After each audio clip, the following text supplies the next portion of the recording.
All right, we're about to dive into the life of a true scientific titan, a man often ranked among the 20 greatest scientists who ever lived. But, and this is a big but, he was also one of the most polarizing figures out there.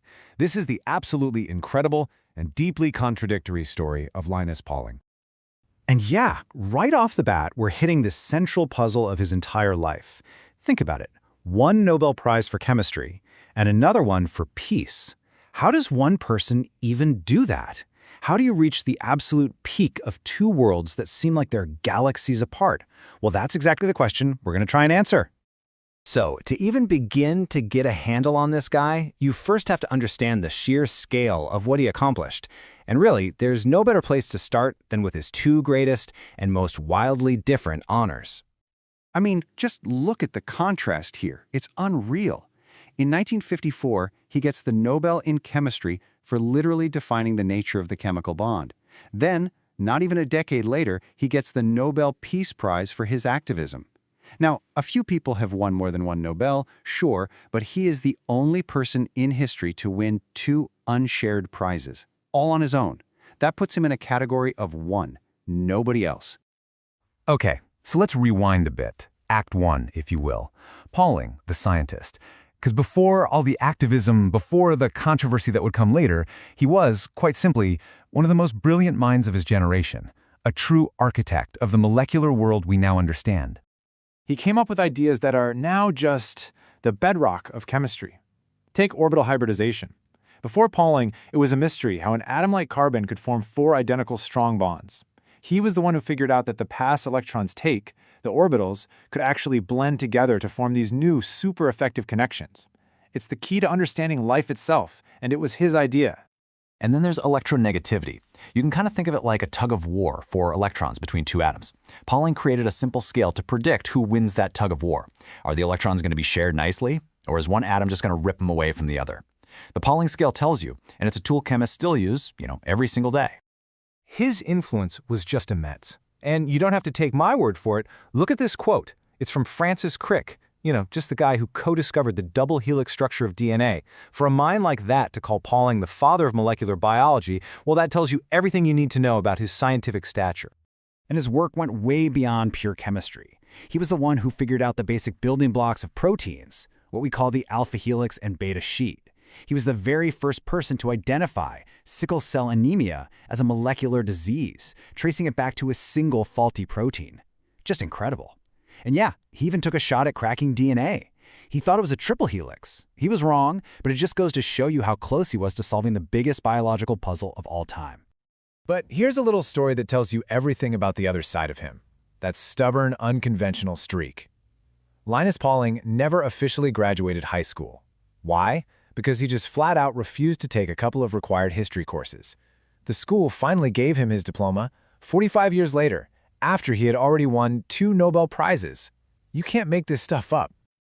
So now we get to the great turning point in his life. After World War II, with the dawn of the atomic age, Pauling took that same intense, stubborn conviction and aimed it at a brand new target, global politics. This is where the second half of our story really kicks off. 11,021. Just look at that number. What is that? Well, that is the number of scientists from all over the world who in 1958 signed a petition that Linus Pauling had spearheaded. And their demand was simple, powerful, and urgent. Stop testing nuclear weapons now. But, this path was not easy for him. Not at all. He joined up with Einstein's group right after the war, but his activism came at a serious price. In 1952, right in the middle of the McCarthy era, the U.S. government decided he was a potential threat and took away his passport. But he didn't stop. He kept pushing, delivering that huge petition to the UN in '58. And his work was a major force behind the Partial Test Ban Treaty in 1963, the very achievement that won him that second Nobel Prize. Okay, so you'd think that's the story, right? Brilliant scientist, peace activist, and a story. But no, there's a whole other act to his public life, and this one is way more controversial. After changing chemistry and fighting for world peace, Pauling turned his massive intellect and reputation to a brand new crusade: vitamins, specifically vitamin C. So, why? Why this sudden sharp turn? Well, the answer seems to be deeply personal. Back in 1941, Pauling was diagnosed with a really serious kidney disease. And he became absolutely convinced that he got it under control not with medicine, but with a very specific diet and a lot of vitamin supplements. And that personal experience seems to have shaped everything he did next. He even came up with a name for his theory, orthomolecular. And get this, he published his idea in the super prestigious journal Science.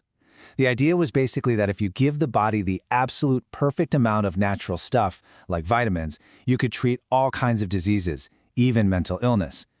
He was using his enormous scientific credibility to push this radical and pretty unproven new idea. And this, right here, is where the battle lines were drawn. Pauling published studies claiming that massive doses of vitamin C could dramatically, like quadruple the survival time of terminal cancer patients. But the medical establishment, they pushed back hard. Rigorous, controlled, double-blind studies from the Mayo Clinic found that vitamin C did absolutely nothing. It was no better than a sugar pill. Pauling fired back, attacking their methods, but for a lot of people in the scientific world, his credibility was just shattered. So, where does that leave us? We're left with these two giant, contradictory versions of the same man. How do you square the brilliant scientist and the bold peace activist with the controversial vitamin crusader? Well, it all adds up to one seriously complicated legacy. Because here's the thing, no matter what you think about his later years, his foundational contributions to science are simply undisputed. They're undeniable. The guy helped create entire fields of science. He completely changed how we understand chemistry, biology, and medicine. And his voice was absolutely crucial in the push to stop nuclear testing. Those achievements, they're permanent. And that brings us right back to our big question. Was he a genius who changed the world? An activist who risked everything for what he believed in? Or a crusader who maybe in the end let his own convictions get ahead of the hard scientific evidence? The toughest answer, of course, is that he was all of them. And that's what makes the story of Linus Pauling so completely and endlessly fascinating.